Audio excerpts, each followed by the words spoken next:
The fault. We believe that all men are created equal. To the magnificent mosaic that is America. From radio beacon to radio beacon. I have a dream today. Change has come to America. Knock, knock.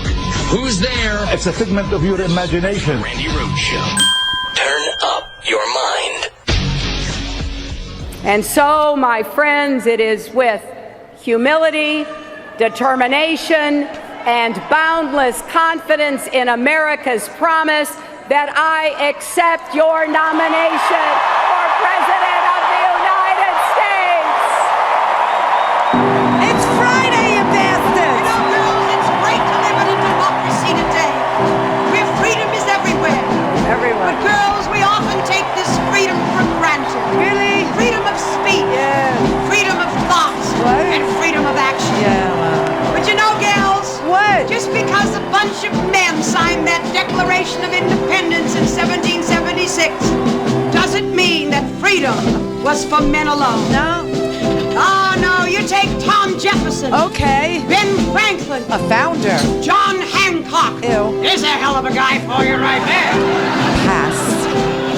All these men had wives. They did. They probably had a few broads on the side, too. The right side. These women wanted freedom just as much as their men did. Freedom! But gals, I wonder, do we? Yes. I think it's time that we women thought about it a bit. Women. Hell, I think it's time we did something about it. We did. So come on, fellow females of the 20th century. 21st. Be glad that you're an American. I am. Proclaim your freedom. Freedom. And attention. Oh, dear God. Pledge allegiance. Allegiance. And History or herstory. Did that trend last night? You know what was trending last night? Morgan Freeman. I swear to God. And I tried to record that thing. It was like 6, 7, 10, 15, 20, 35 minutes long. It was Morgan. What does he get paid to do stuff like that? Wow, Morgan Freeman. I thought I'd have a Morgan Freeman night. Morgan Free man free. That's not easy to say. That's why he gets the voiceover work, and I don't. Yeah, I thought we would have a Morgan Freeman free night. You know what I mean? Because he's on every single commercial. I mean, just like we ought to make a law in this country that if you're going to advertise anything, Morgan Freeman has to voice it. It just should be that way. Get it over with. He does. He's like everywhere all the time. It's almost creepy. But he did the Hillary commercial for her last night. Her intro. It's not a commercial. I'm sorry. I know everybody's very tender right now. Very tender. Oh, man. But, he did the Hillary introductory movie. Thank you. For her right now. Can I just say this? Just to get the negative stuff out of the way, those frightening little Hillary heads on a stick, those I'm so glad I will never see again as long as I live. You know what they're it's like, first of all, when you see a head on a stick, guess what you think of on a stick, right? And so I was like, why? Why would anybody choose that? That's a little bit freaky. And the white pantsuit, may I just say, Katy Perry's song, I want to see you be brave. That was the definition right there. White pantsuit. Wow. Brave. But better than the, much better than the tents shoot. Well, they weren't, you know what they were? They were like, traffic cones. You know, I mean, they were just like these triangular traffic cones she was wearing. So I'm very glad she's back in the pantsuit. That's much better. But she looked pretty last night, I will say. But the speakers, oh my God. And, you know, I don't know how you watch it. I don't know how you do it. But I refuse, to watch it on commercial TV. I can't, because all the really good stuff happens when they go to break. Do you know? I mean, all the great music and all the really great speeches, and the thing starts at 4:30 in the afternoon, and they don't pick it up until what? I don't even know, like 9 o'clock? You'll tell me, because 10 they started really, because I'm sitting there recording the whole thing from the minute I leave here. I do we all do the post show stuff, and then I leave and I go home, and I've been getting home around 8 o'clock.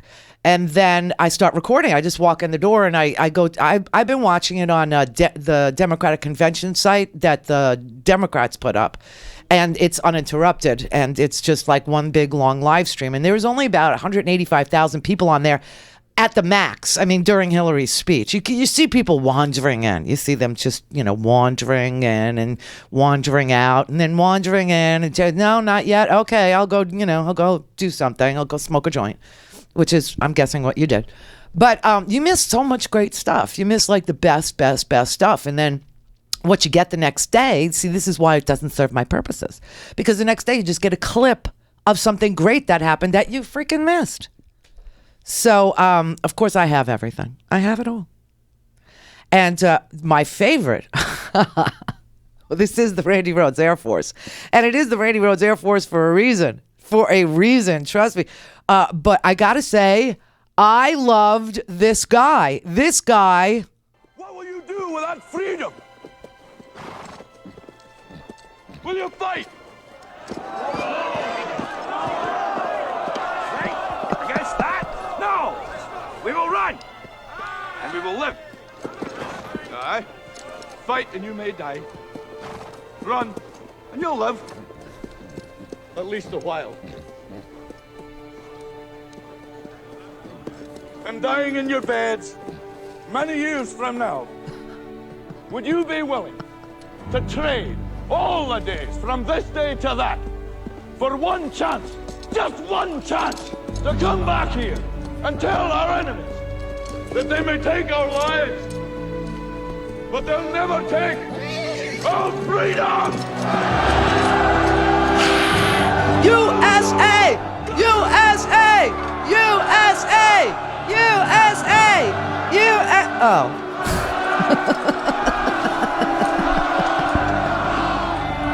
I'm sorry, it was very low. I understand that clip was very, very low. I took it off the internet.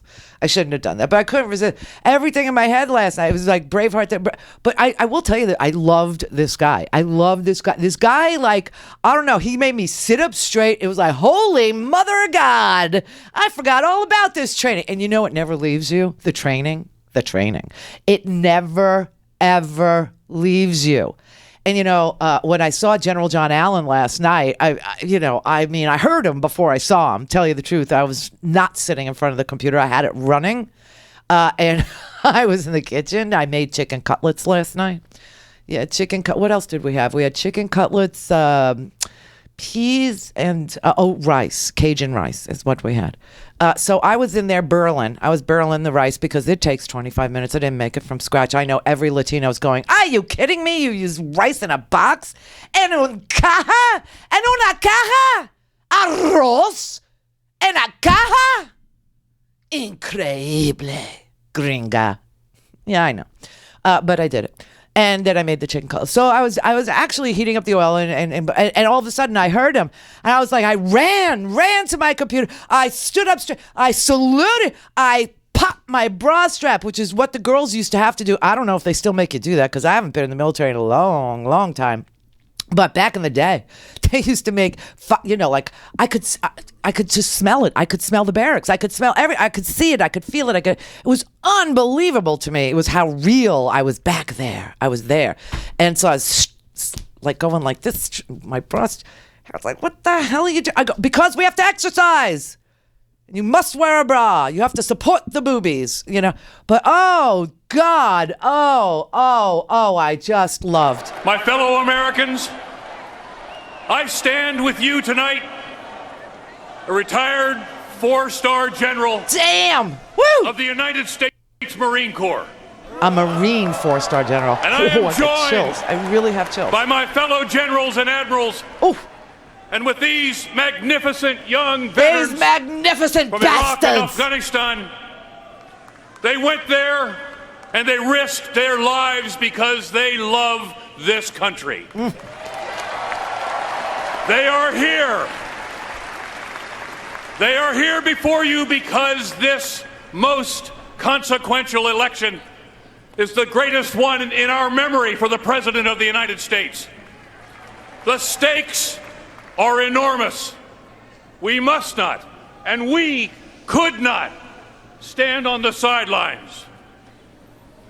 This election can carry us to a future of unity and hope, or to a dark place of discord and fear. We must choose hope. You magnificent bastards! And he came out with real military people. One happened to be a Sikh, and he was wearing his turban. There were women. There was a guy wearing a rainbow lei, obviously a Hawaiian, gay Hawaiian. They were magnificent bastards. I have to say, it was just like incredible. And I was like saluting the screen, and like, I go, can you imagine waking up in this guy's house with a stick in your garbage can? Fall out! My fellow Americans, from the battlefield to the capitals of our allies and friends and partners, the free people of the world look to America as the last best hope for peace and liberty for all humankind. You bet! Oh my God, that is what every drill sergeant sounds like. He had his drill sergeant voice on. If you've never been in the military, that is what it sounds like at 5:30 in the morning. It's insane. But I was just like, and then I was comparing our general to their general because, Trump's got Flynn. I think he's a 2-star. And he's not a Marine. This guy's a 4-star Marine general. Oh, damn. Oh, snap, man. Oh, speaking of snap, you want the best drama ever, and I bet you, very few people saw this. You probably don't know Representative Joyce Beatty. She's from Ohio. Oh, she is a magnificent bastard, too. Do you know what she did? She plagiarized Melania Trump's dress. I swear to you, just like Us Magazine, it was like, who wore it best? Hands down, Joyce Beatty wore it best. She had the style gene going on there. I mean, I would never have had that kind of confidence to rock a dress anyway. Like I would have. I'm a Hillary girl. I would have done a pantsuit. There's no question. Blazer and I like a palazzo pant. It lengthens. It makes the top and the bottom seem similar in size. Hillary, stop with the stovepipe. Do a palazzo, and they're comfy. But anyway, this Representative Joyce Beatty, she plagiarized Melania's dress. She wore that white dress with the big poof sleeve and rocked it. Rocked that dress. Wow. And nobody's talking about it. Nobody. But she ball blocked her. She baller blocked her. That's what she did. It was just fabulous. But holy mother of God, did you love that general? I mean, it was so hawkish. It was so... But, listen, it was a smart move in this way. I don't know why the GOP thinks that they got a lock on national security. National security is not a partisan issue. It just isn't. And the people that serve in the military, especially the enlisted ones, we seem to come out liberals. And for this reason.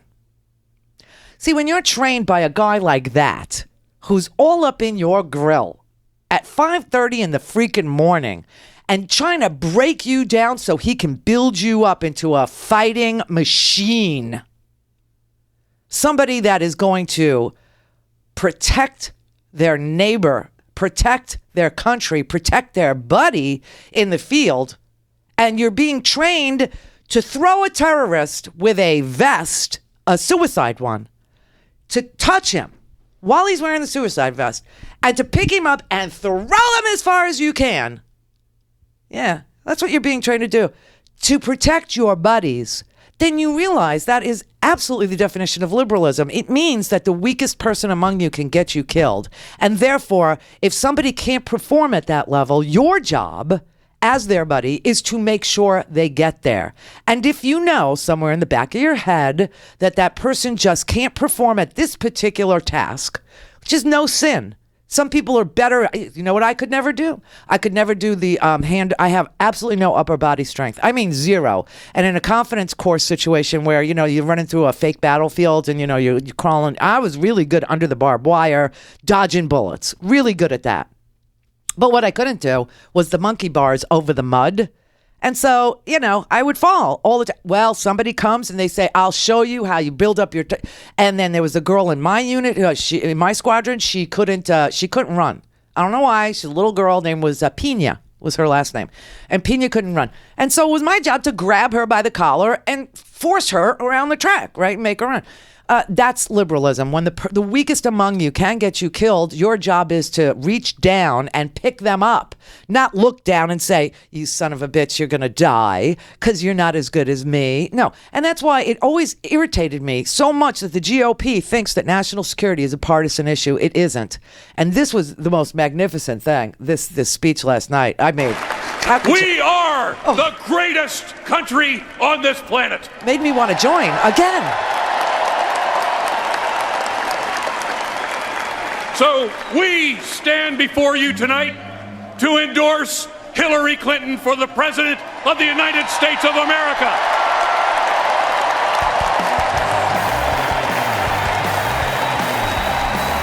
We trust in her judgment. We trust in her judgment. We believe in her vision for a united America. We believe in her vision of an America as a just and strong leader against the forces of hatred, the forces of chaos and darkness. We know that she, as no other, knows how to use all instruments of American power, not just the military, to keep us all safe and free. Freedom!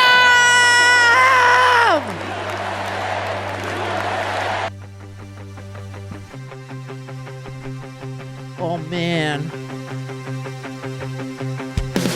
This is my weapon, this is my gun. This is my weapon, this is my gun. This is my weapon, this is my gun. Wow. It made me want to go.